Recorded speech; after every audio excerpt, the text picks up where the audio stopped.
டைக்கின் carefree இது ஒரு விளம்பர பலகை தான். இது ரிங் ரோடும்பாங்க.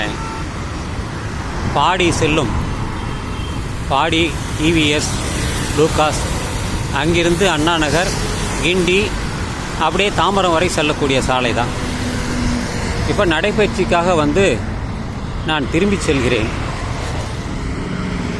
வாழும் கலை இது யாராவது நமக்கு சொல்லி தரணுமா? வாழ தெரியாதா? கரு ஆறுமுக தமிழன் என்பவர் கேள்வி கேட்கிறார்.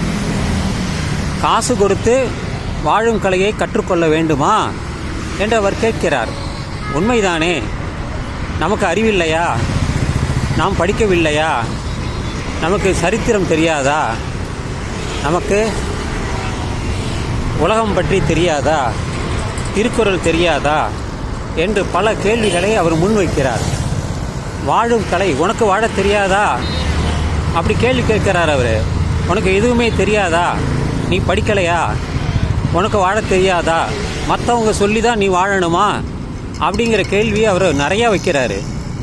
அதே கேள்விதான். வாழும் கலை எல்லோருக்கும் தெரியும். எப்படி வாழ வேண்டும் என்பது அவர்களுடைய நிலையை பொறுத்து தான். ஒவ்வொருத்தருக்கும் வாழ்க்கை ஒவ்வொரு விதமாக இருக்கும். இப்படித்தான்னு சொல்ல முடியாது. என்னால் ஏழைக்கு ஒரு விதமான வாழ்க்கை, பணக்காரர்களுக்கு ஒரு விதமான வாழ்க்கை, இப்படி ஒவ்வொருத்தருக்கும் அவருடைய வாழ்க்கை மாறும். இதில் வாழறதுக்கு என்ன ரகசியம் இருக்குது கேட்குறாரு. ஒரு கேள்வி கேட்குறாரு. இந்த வாழறதுக்கு என்ன கலை? என்ன சிற்பக்கலையா? வாழும் கலைன்னா என்ன? எப்படி வாழறது என்பது மற்றவங்க சொல்லித்தரணுமா? உனக்கு அறிவில்லையா என்று அவர் கேட்கிறார். கரு ஆறுமுக தமிழன், நியாயம்தானே? நமக்கு தெரியாதா? மற்றவர்களிடம் பணத்தை கொடுத்து அவர் என்ன சொல்கிறாரோ அதை நாம் உள்வாங்கி கொண்டு அந்த வாழ்க்கையை வாழ வேண்டுமா? மற்றவருடைய வாழ்க்கை நீ வாழ வேண்டுமா? உனக்கென்று சொந்த வாழ்க்கை இல்லையா என்று கேள்வி கேட்கிறார். சரிதானே? வாழும் கலையை மற்றவர்கள் சொல்லித்தான் நாம் தெரிந்து கொள்ள வேண்டுமா என்ற கேள்விதான். நாம் எல்லாம் படிக்கவில்லையா? நமக்கு அறிவில்லையா? நம்ம குடும்பம் எப்படி இருந்தது? தந்தையார் எப்படி வாழ்ந்தார்? தாய் எப்படி வாழ்ந்தார்? ஒரு குடும்பம் எப்படி நடந்தது? இந்த உலகத்திலே இருக்கக்கூடிய மக்கள் எல்லாம் எப்படி வாழ்ந்தார்கள்? ஆதிகால மனிதன் எப்படி வாழ்ந்தான்? இரும்பு காலத்தில் வாழ்ந்த மனிதன் எப்படி வாழ்ந்தான்? இப்போ நவீன காலத்தில் வாழ்கின்ற மக்கள் எப்படி வாழ்ந்தான்? இந்த கேள்விகளெல்லாம் கேட்க வேண்டாமா? நமக்கு புரியாதா? அதையெல்லாம் சொல்லித் தருவதற்குத்தான் இன்று பலவிதமான நூல்கள் இருக்கிறதே, பல பேச்சாளர்கள் இருக்கிறார்களே. அவர்கள் சொல்வதை காதால் கேட்டால் போதுமே, நமக்கே புரியுமே. நம்முடைய அறிவை வைத்து அதை பெருக்கிக் கொள்வதற்கு பல நூல்கள் இருக்கிறது. திருக்குறள் இருக்கிறது, இன்னும் பல காப்பியங்கள் இருக்கிறது. அதிலிருந்து நம்ம எதுவும் தெரிந்து கொள்ள முடியாதா? மற்றவர்களுக்கு பணத்தை கொடுத்து அவர் சொல்வதை கேட்டுத்தான் நம்முடைய வாழ்க்கையை வாழ வேண்டுமா என்பதுதான் அந்த கேள்வி. எனவே நண்பர்களே, வாழும் கலை என்பது இது ஒருத்தர் சொல்லி இன்னொருத்தர் பின்பற்றுவது அல்ல. அவர்களுடைய நிலைமைக்கு தகுந்தவாறு அவர்களுடைய வாழ்க்கையை அமைத்து கொள்ள வேண்டும். அவர்களுக்கு சுய புத்தி உண்டு, சுய அறிவு உண்டு, சுய மரியாதை உண்டு. அதையெல்லாம் புரிந்து கொண்டு வாழ்க்கையை நடத்த வேண்டும்தான். இல்லை ரகசியமாக இது என்ன இருக்கிறது? எதுவுமே இல்லை. எல்லாமே எல்லாருக்கும் தெரியும். அன்றாடம் பார்க்கிறோம். கூலி தொழிலாளியும் பார்க்கிறோம், முதலாளியையும் பார்க்கிறோம், எந்திரமாக இருக்கக்கூடியதையும் பார்க்கிறோம், மனிதன் நடந்து செல்வதையும் பார்க்கிறோம், விமானத்தில் செல்வதை பார்க்கிறோம், ரயிலில் செல்வதை பார்க்கிறோம், கப்பலில் செல்வதை பார்க்கிறோம், மீனர்களை பார்க்கிறோம் என்று பலவிதமான வாழ்க்கையை ஒவ்வொருத்தரும் நடக்கிறார்கள்.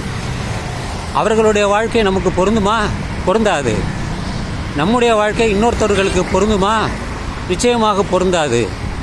எனவே நண்பர்களே, வாழும் கலை என்பது பிறர் சொல்லி நாம் தெரிந்து கொள்வது அல்ல. முதலில் அதை புரிந்து கொள்ள வேண்டும். நமக்கென்று ஒரு வாழ்க்கை இருக்கிறது. நமக்கு ஒரு குடும்பம் இருக்கிறது. நம்முடைய முன்னோர்கள் மூதாதையர்கள் இருக்கிறார்கள்.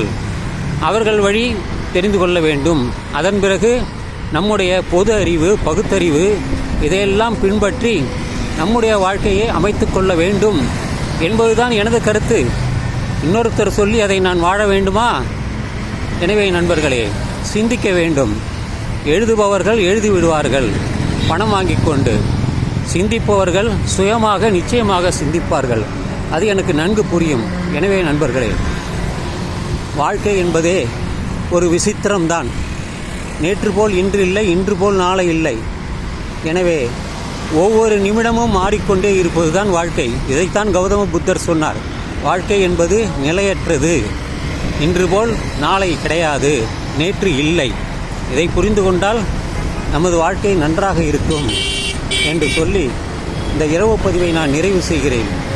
என்னுடைய காணொளிகளை நீங்கள் முழுவதுமாக கேட்க வேண்டும் என்பது என்னுடைய விருப்பம்.